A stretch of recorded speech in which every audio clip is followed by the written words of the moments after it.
Some viewers may find the following video disturbing. Viewer discretion is advised. Welcome everyone. Today is The Girl in the Tower, Part 7. This is the story of Gypsy Rose Blanchard.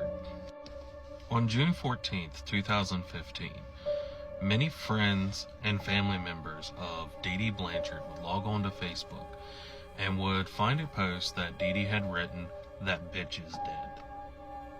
There would later be another comment made on the same profile, and it would say, "I graped her daughter, she moaned so loud." A lot of friends and family members would begin replying back to the posts that were made and would ask if everything was okay.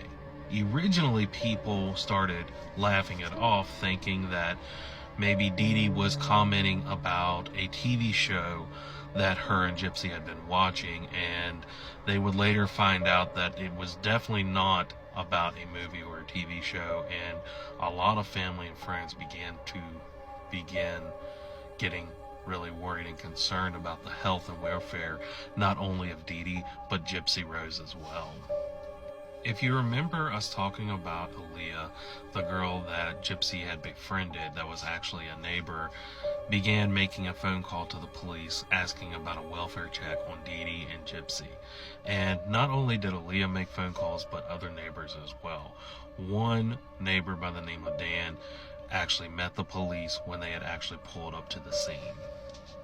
The police would arrive where Dan and other neighbors who were concerned for the welfare of Dee Dee and Gypsy would be waiting and would ask if the police could do a welfare check on both of the ladies. And the police would say that there was a van by the parking lot and everything seemed to be fine. And technically, they could not go inside the house unless there was knowledge of foul play going on within the house.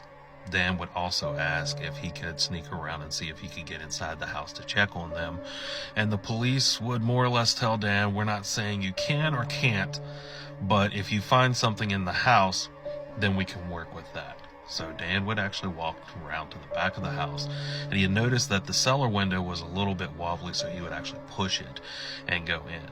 The only thing that he had noticed was out of place was the house was unusually messy, but Dee Dee wasn't known for being a very good housekeeper. The only thing that seemed to be in neat order was the cabinet in the kitchen where it would have all of Gypsy's medications, and everything was just very perfectly lined up, and everything was just labeled and everything. And so Dan would go into Gypsy's room and she would not be there. And he would also walk and knock on Dee Dee's door, ask if she was okay. He got no response. And there he would walk outside the house and tell the police that Gypsy was nowhere near in the house and Dee Dee wasn't answering, and it wasn't like them because their van was still in the driveway. There the police would actually get inside the house and would call out to both Dee Dee and Gypsy to no avail. And they would also go and check Gypsy's room. She wasn't there. And when they opened the door to Dee Dee's room, there they would find the dead body of Dee Dee Blanchard. And they had noticed that she had been stabbed 17 times. It is at this point the police had a missing persons case for Gypsy Rose Blanchard and a murder case for the death of Dee Dee Blanchard. And they then contacted Facebook for the comments and posts that was made earlier that day. And when they checked the IP address, they had found the IP address to a Nicholas Gogin. There, Springfield police would contact Big Bend, Wisconsin's police and ask them to raid and take in not only Nicholas Gogin, but they were pretty sure that they would find Gypsy Rose Blanchard there as well. On June 15th, 2015, the Big Bend Police Department would actually arrive to the home of Nicholas Gogin and his mother.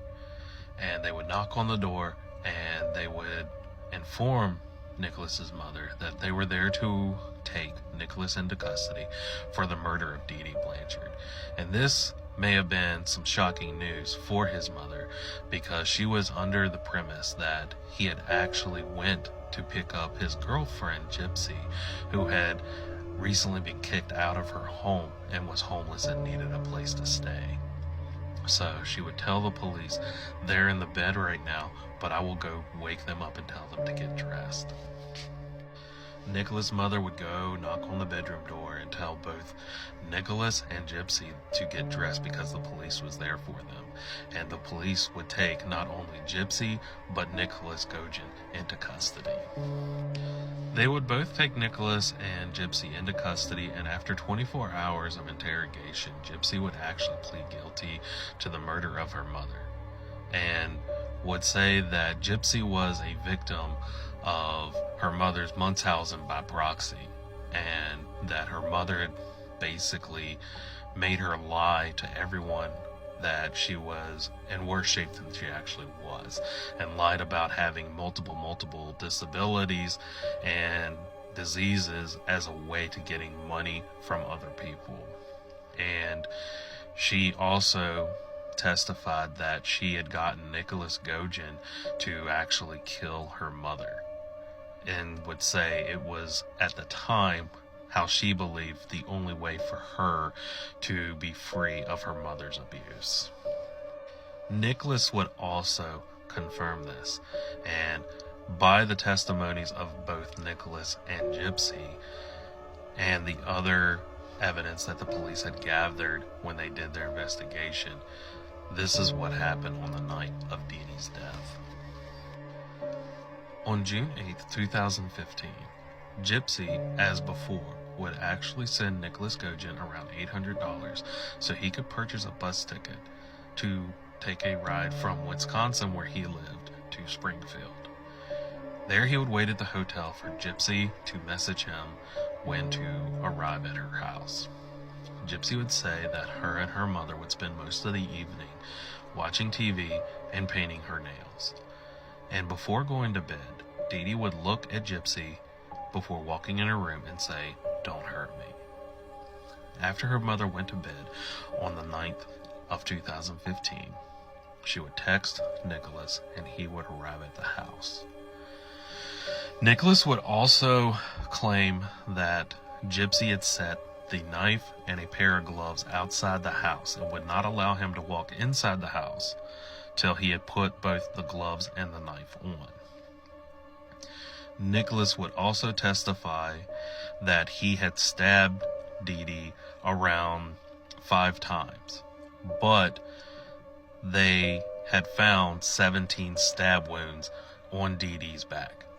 Now, Gypsy did say that she had grabbed a BB gun and began shooting her when Nicholas was stabbing her, but the only people that can really tell what happened that night is Nicholas, Gypsy, and Dee Dee, considering they were the only ones there.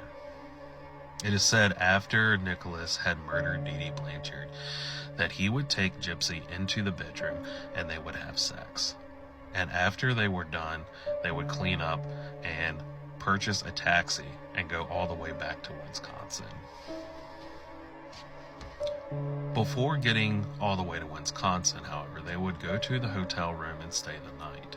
And there they had debated whether to take the murder weapon with them while in the taxi, or to discard it on the way to Wisconsin.